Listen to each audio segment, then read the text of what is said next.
Welcome back to the channel. Gonna do another mystery tackle box unboxing. As you can tell, we're in the garage, in the boat, because well, I put the boat away. That's because yeah, I'm done pretty much fishing open water this year. Got a couple more videos coming up where I'm fishing open water. It's because it's about a month ago, so that's why some of the next upcoming videos you'll be seeing me fishing in the water, but for open water. But for right now, as of right now, I mean, it is November 17th. I am done.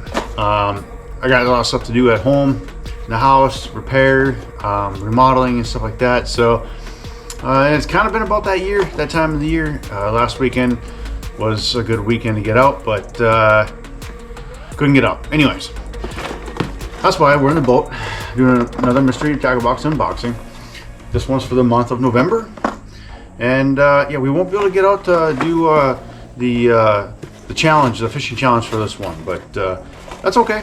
I still like doing these in the boat and going over the lures, where I'm going to go or where I'm going to fish these lures.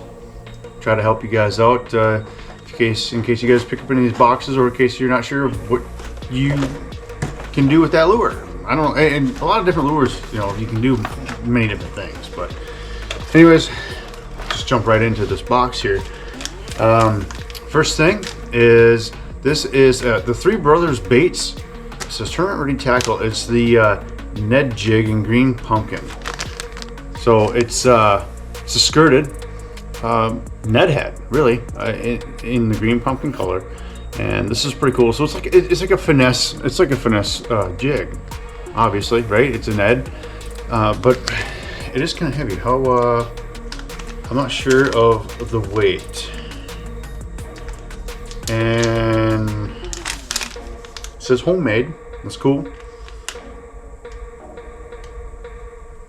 It doesn't have a weight on here, but it looks like probably about a quarter ounce Ned head.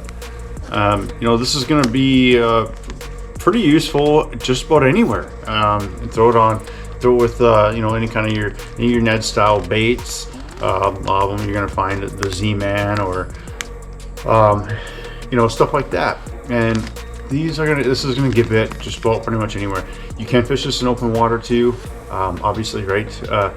I do like fishing these in open water on boulders and stuff like that, especially for smallmouth.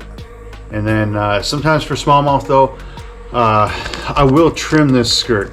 I don't like the skirt to be that long. I'd probably trim about 3/4 of an inch of it off, because I don't like the skirts to be that long when I'm fishing for smallmouth. And then also it's less bulky. It turns into a little bit more of a finesse style jig.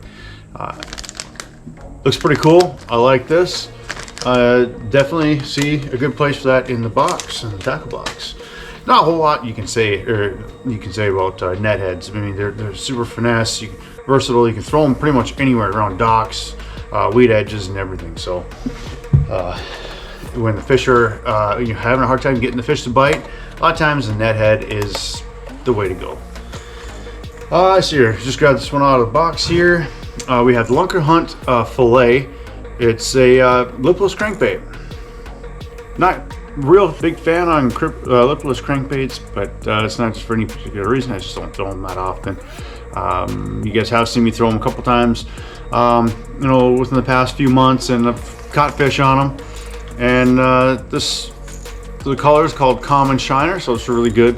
Like natural color, where this would excel in clear water, and you know, just like any other lipless bait, super versatile, cast it just about anywhere, shallow, deep. You know, let it hit the bottom, rip it up, let it flutter down, hit the bottom, rip it up.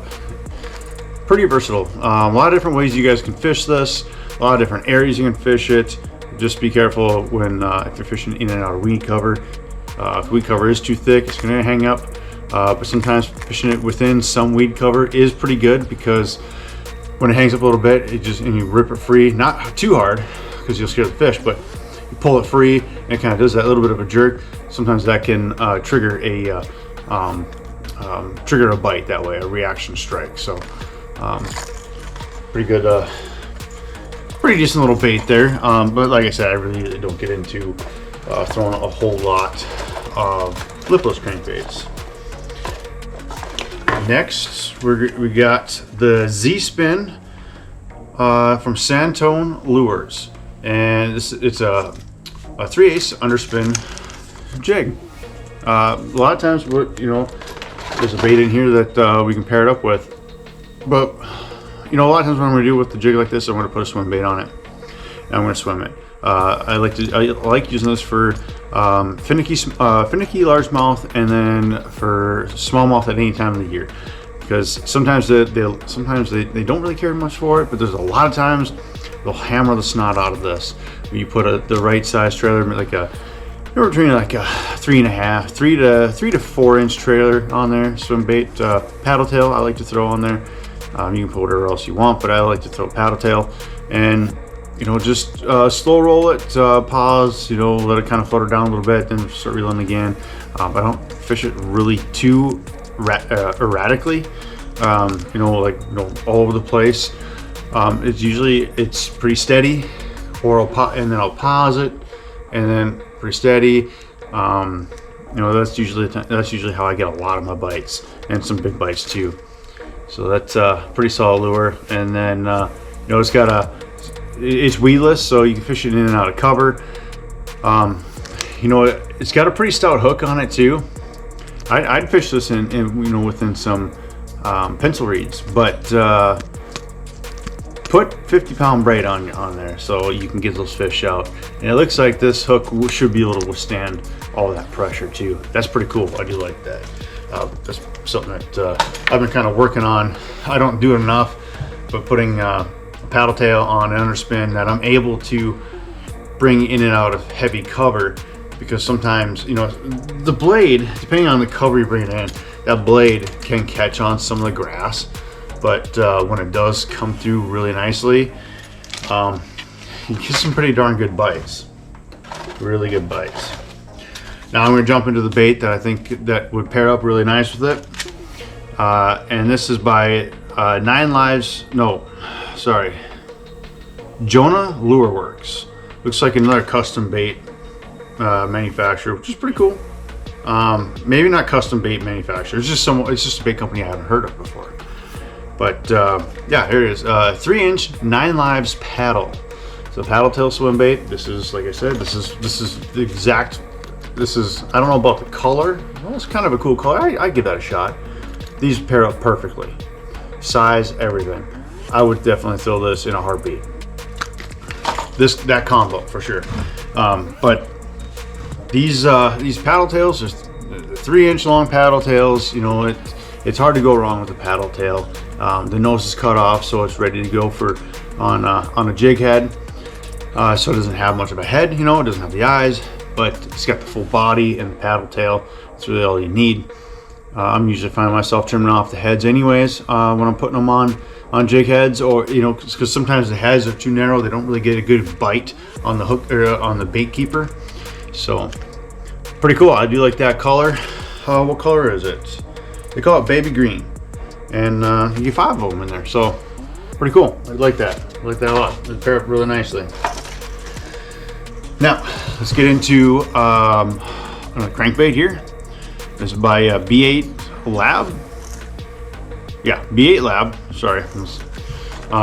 And then it is the Crank E in the bluegill color. The Crank E in the bluegill color. This is a square bill crankbait. Let's see. Yeah. It's kind of more of a gold bluegill. It's like it says bluegill style paint, but it's got more of a gold side. I do kind of like that, because there's some times where that shiny gold color will stand out and get a couple extra bites that you might not get, with some of your other colors. And it's got a black back. I do like that. I like that a lot. With square bills, they're pretty versatile, really. Somewhere in and around cover, rock. You don't need to bang these off of rock or the bottom just to get strikes. These you can make them pretty erratic, and sometimes I will too. Just straight retrieve. Like I'll burn these. Sometimes I'll just burn these over top. So if you got weeds, say you're about, I don't know, 12, 15 foot of water and you got weeds that come up to about, you know, 4 or 5 feet below the top of the water. You know, so you got this much space before you know, about 4 or 5 feet of space before you actually hit the tops of the weeds. I will burn these right over top of them and just try and tag the very tops of those weeds, because a lot of times those bass are going to be up a little bit higher and just below the top, because that's technically an edge. Depending on how thick the weeds are, you know, and it doesn't work everywhere. You got to find them. So you can go through about a mile stretch and not get a bite, and then all of a sudden, you know, the next 100 yards you can get like 100 bites. So you got to find them, but I mean, I've used that technique a few times, and when it fires, it fires. So that's a pretty good thing. You know, good way to throw this bait.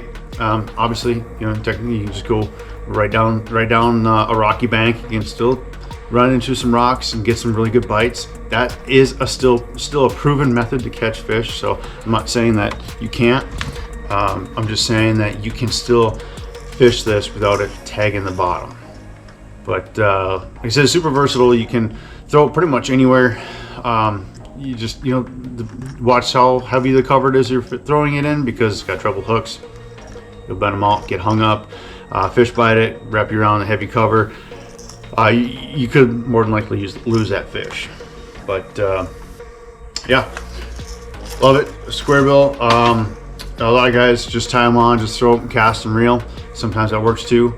A lot of times if you're doing that, cast and reeling, you're not getting bites, just mix up your retrieve. Do a couple of reels, pause, and then if you still not get, just burn it and then pause, burn it and then pause. And then if nothing else, just try burning it. Sometimes burning it, sometimes you think it'd be burning is way too fast, but the fish are fast. So sometimes if you burn it and they see just something flying by, it's a reaction for them. They chase it, hunt it down, and you know, sometimes they bite it. So that's also another thing you can do. And then got a lot of crankbaits in this box. Not particularly excited about all the crankbaits, just because I don't fish a lot of crankbaits. But for the ones of you who do and love fishing crankbaits, you know, this is a good box then. I mean, I don't mind it. I just don't fish them that often.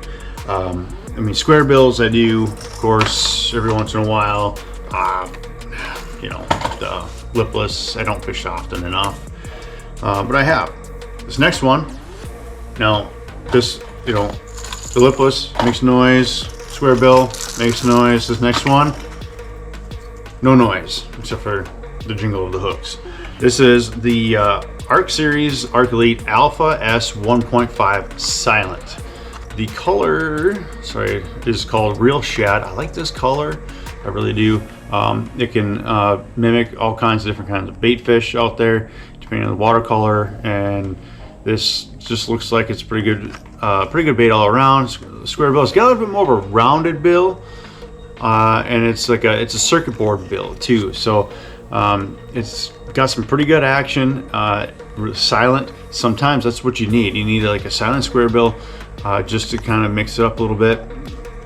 A lot of fish are getting more in tune to that noise, and they hear that noise like, oh well, last time I heard that I bit something, I got pulled out of the water. So sometimes they can remember, sometimes they don't. I don't know, I really don't know exactly how that works with them. But if you're not getting, you know, the fish are there, you're not getting bit on this one, try a silent one.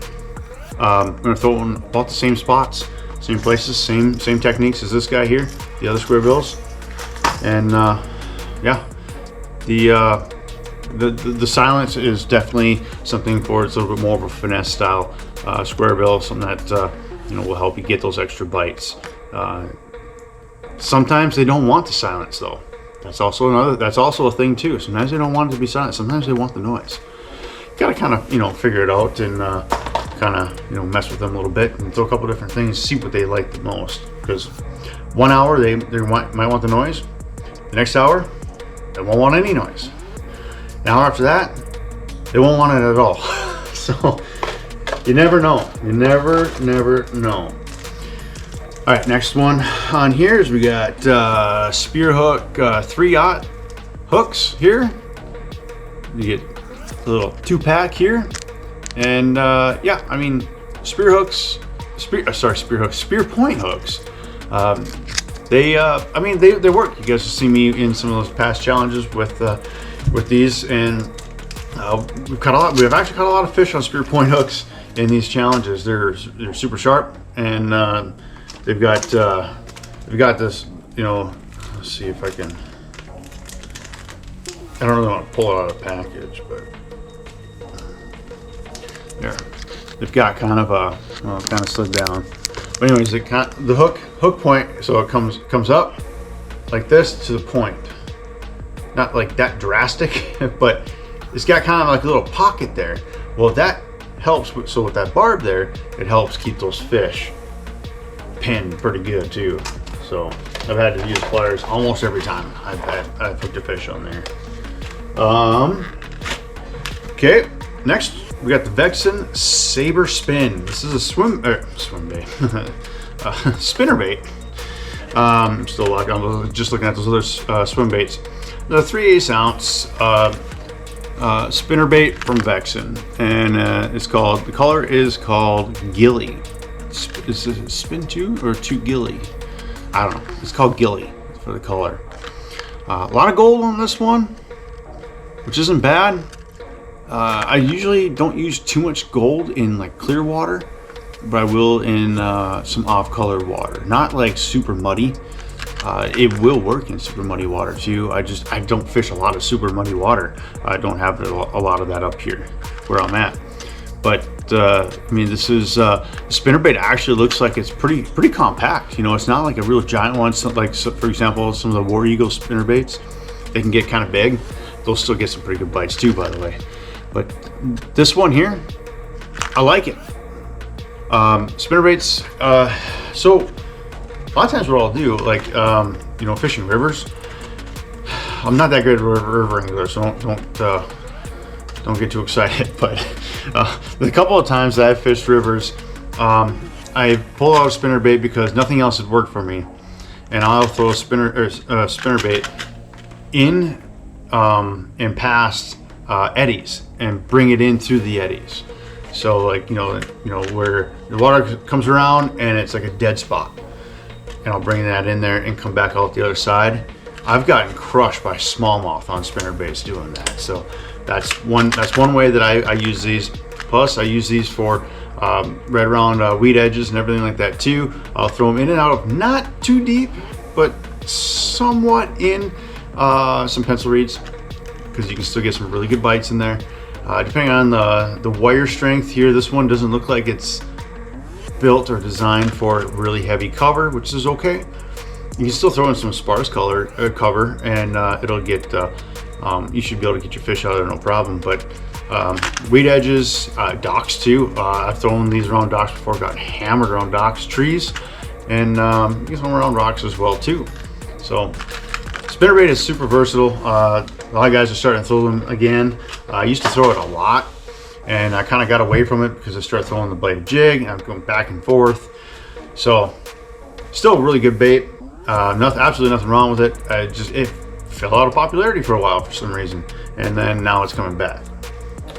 Okay, next one. The last thing out of the box is MTB decal. Again, guys, I'm not sponsored, affiliated, or anything with Mr. Tackle Box. I just like doing these videos. I like talking about the lures. I've been a subscriber for I think almost a decade. If it's not, it's at least it's a decade. If it's not like a little bit more than that. So I mean, I've been a subscriber for them probably about 11 years, I'm thinking. Anyways.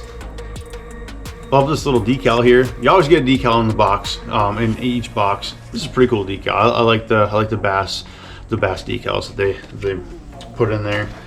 And then of course you get your what's inside.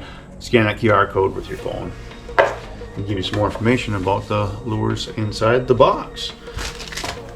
But yeah, that's it. That's gonna do it, guys. That's the box here for the month of November. not too bad of a box, actually. It's a pretty solid box. Probably not one of my favorite, but I still do like it. It's not definitely something I think I could catch fish on.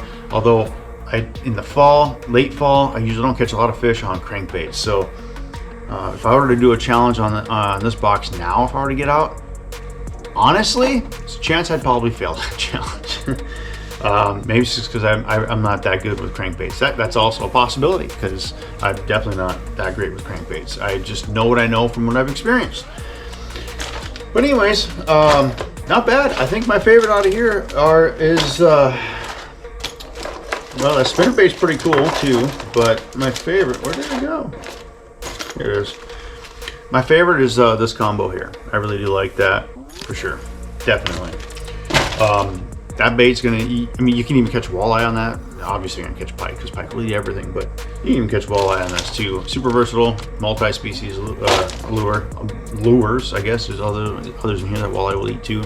So, especially in the fall time, walleye tend to eat a lot more bass baits in the fall time too. But anyways, yeah, that's it. That's going to do it for the month of November. Mystery tackle box, the Bass Elite box, or the subscription. And yeah, like I said, not a bad box. But yeah, we're going to keep doing these out of the boat, and till probably, I don't know, April, May. I don't know. It depends on the weather and when we can get back out again.